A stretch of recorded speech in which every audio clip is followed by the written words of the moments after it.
This is Frank Islam, Chairman and CEO of FY Investment Group, and your host of Washington Current Review, where we interview leading voices from business and politics that impact you, the viewer. Today, our guest is Jay Singh Bhandari. Welcome to our show, Jay. Thank you very much, Mr. Frank. You're most welcome. So tell me a little bit about yourself. What made you to cross the Atlantic Ocean to come to America?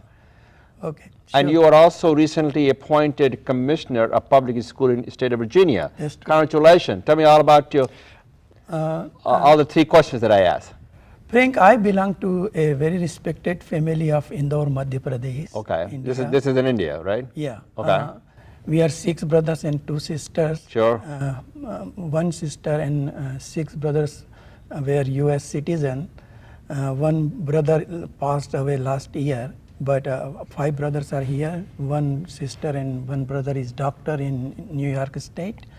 And other brothers are in various places like Miami, Boston, Sure. Houston, and I'm here. So where did you go to school?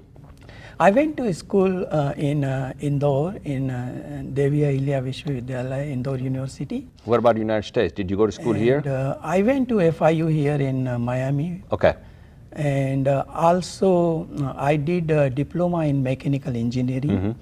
Mm-hmm. My father was, before leaving to Indore, was living in Rampura because we are from Rampura, which is on the border of Rajasthan. Mm-hmm. And because of the Chambal Dam, it went into water, so they have to move to Indore.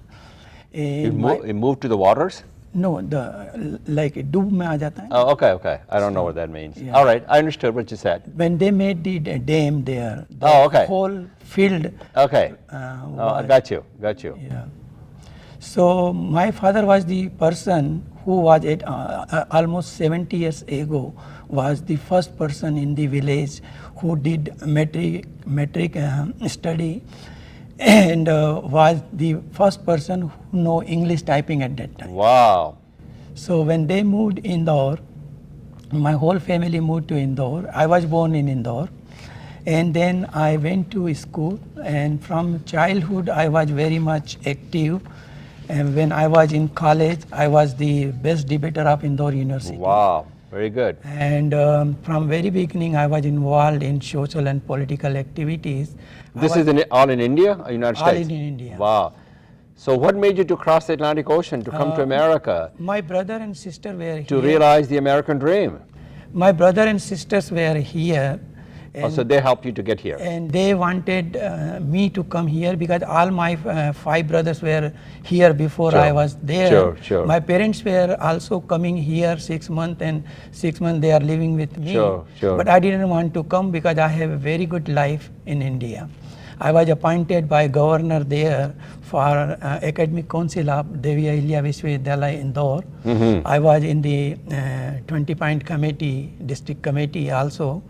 And I have done blood donation campaign, and I also did Dowry against Dowry. What's the Dowry? Dahej Virodhi Abhiyan. Okay. And that was the first program in 1970 when there was no TV. So All India Radio broadcast that program live. Mm-hmm. And then when I was a student, I was fighting for the student demands because there are many things we were not treated properly. So I made CM, Chief Minister of Madhya Pradesh. At that time it was Mr. Arjun Singh, and we requested him. So he said, okay, we will review it and see what we can do. And I said, no, if you don't say, we will go on hunger strike. I went on. That's the last resort. So tell me a little bit about your engagement in politics and how did you get this appointment? Is it elected things that you have by the governor of Virginia? No. Or you have been appointed by the governor of Virginia? I am appointed by the and governor. what exactly do you do? And what is your role and responsibilities? The Virginia State Public School Authority Board is a very powerful board which mostly provide all the financial support to the public schools in the states.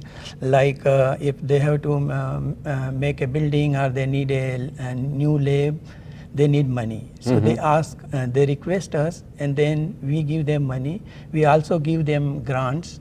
We also give them loan, and that way we to give them money, and if they need a lot of money, we issue bonds. And So that's how you sustain yourself? yeah. Okay. And then other things also, the board has 3 ex officio. One is the treasurer of the Virginia state, Okay. the education institution secretary, Okay. and the comptroller of the state. Okay, good. When did you get this appointment? On July 1st. So this is by Terry McAuliffe. Yes, Terry McAuliffe appointed me, and I am very humbled that. You're honored and humble. That's a Yeah. wonderful thing to do. You're serving our state, the state of Virginia, as well as your community. What advice do you have for the people in the audience, how and why you should become engaged and involved in politics? Okay, the main thing I have find out here that many of our Indian American community is not interested in politics. They are very well in their field, like in their profession. They are rich, wealthy, but we don't have unity, and we don't support each other, and that's why we don't have any voice, strong voice.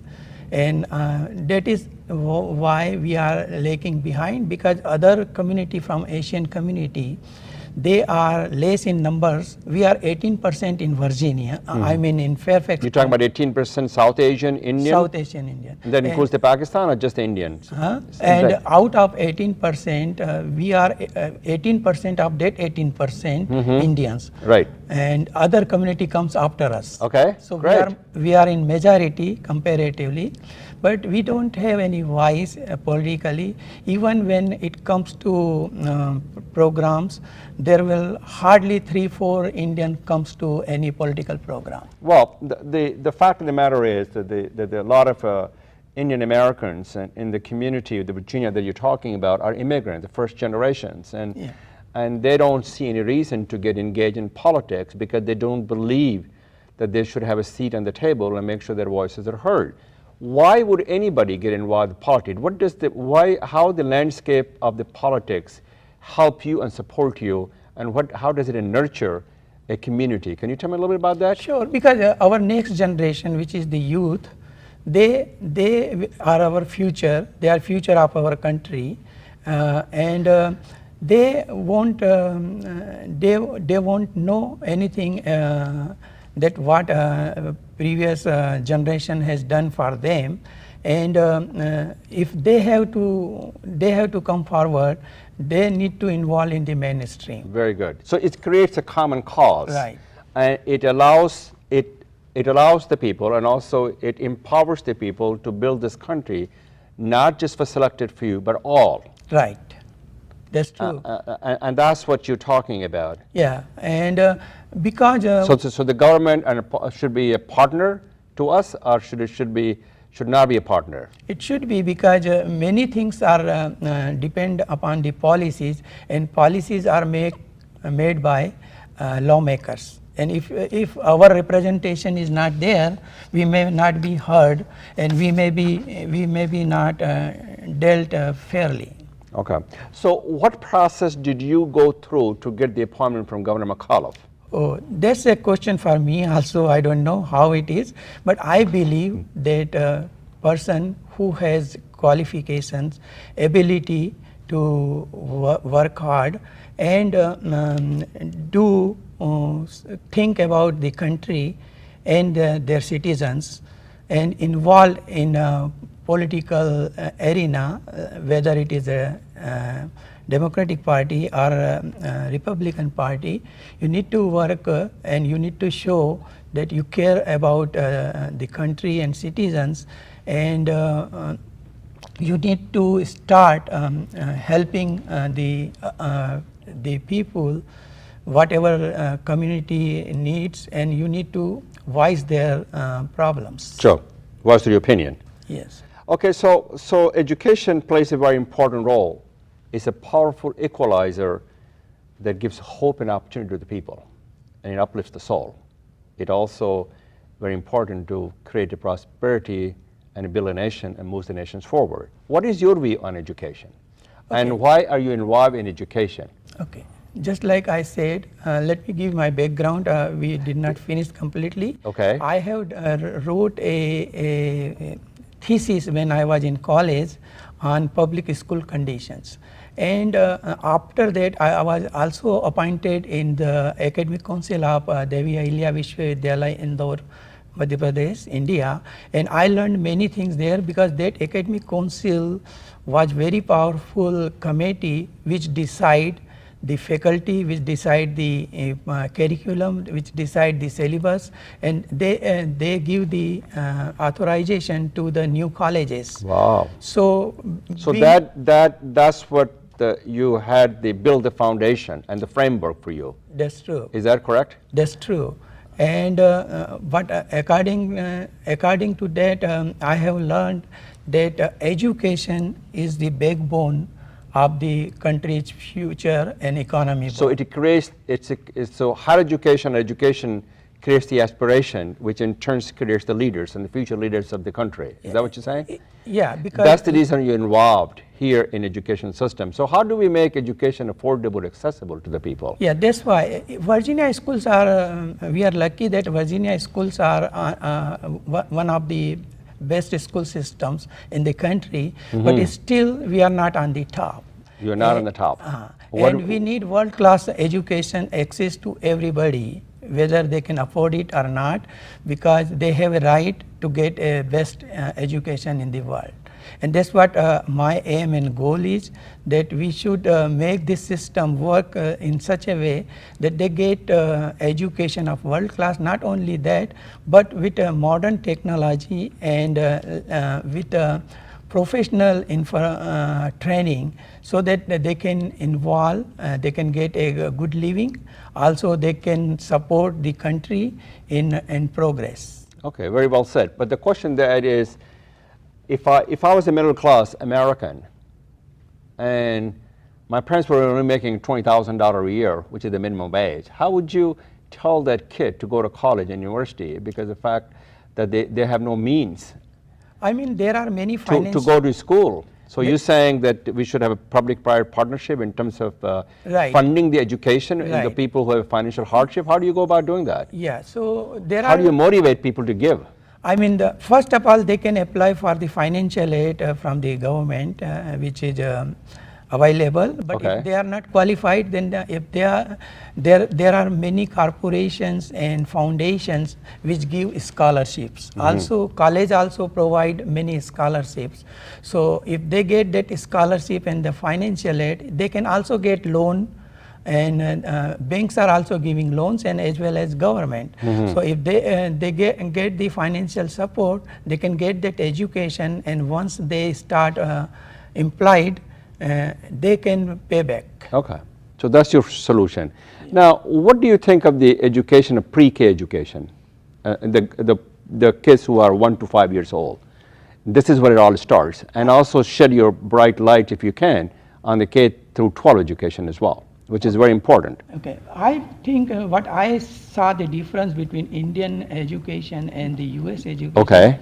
That in India, the small kids go to school, and even when they are 2.5 years old, they can go to direct to the elementary school, which is not here. Okay. So that's a good thing here. Also in India, the children have a lot of burden because they get a big backpack to take all the books there, but here you don't have to take the books because the school provide you the books.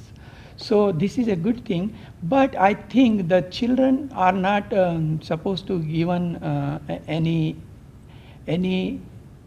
hard work which affect their health, and they should get a good nutritional food also. So I believe that government should provide, whether it is a 1 to 5th class or further, they should provide a healthy meal to them. Healthy meal. And I support that, which is Hillary Clinton is also, and Michelle Obama also pointed out. Mm-hmm. Okay. Well, the question is, I'm a taxpayer in the state of Virginia. I don't want to pay any taxes. So where would I get the money to fund all these things? I mean, you mean government Yeah, well, should help them? Yeah, but the government takes care of the community and funds these education activities because they get the money from the taxpayer. So they have to have some money. So, and there's not that much money in the state of Virginia to do so. So what is your idea in terms of raising the money I mean, they should to fund the education? I believe that they should take partnership with the private sector. Okay, okay, that's the one idea. Yeah, and also they can subsidize the lunch. Sure. And that way they can help a little bit, but the parents can also share some money. Okay. So To share the burden and responsibility. it's possible. So what advice do you have for the people if they want to involve you, engage you, get contact with them so that they can be part of this educational system you're talking about? How do they contact you? To me? Yeah. Yeah, they can reach me. I can give my contact information. Sure. My email is jay_bhandari@hotmail.com, which is jay_bhandari@hotmail.com, and then they can write me if they have any problem, and if I can help, I'll be more than glad to do this. So please don't hesitate to write me and give your suggestions also and feedback so we can improve this. Very good. Education system improvement you're talking about. Is there any other final thoughts you have for the audience that you want to share? Yeah, sure. I will request all the audience that please come forward and involve yourself in the mainstream and support any Indian American who is a candidate for any position, whether he is from Democratic Party or Republican Party, but do support them and also go to vote, because many Indians are not using their rights to vote, and they should go to vote because it's their right and they have to choose a right candidate for all the elected positions so they can take care of you. Thank you very much for your advice, for your suggestions, and I think those are the good ideas to get engaged in politically and also to go vote, so that makes sure your voices are heard and you have a seat on the table. Thank you very much. Thank you very much. And thank you for watching. This is Frank Islam wishing you a great week.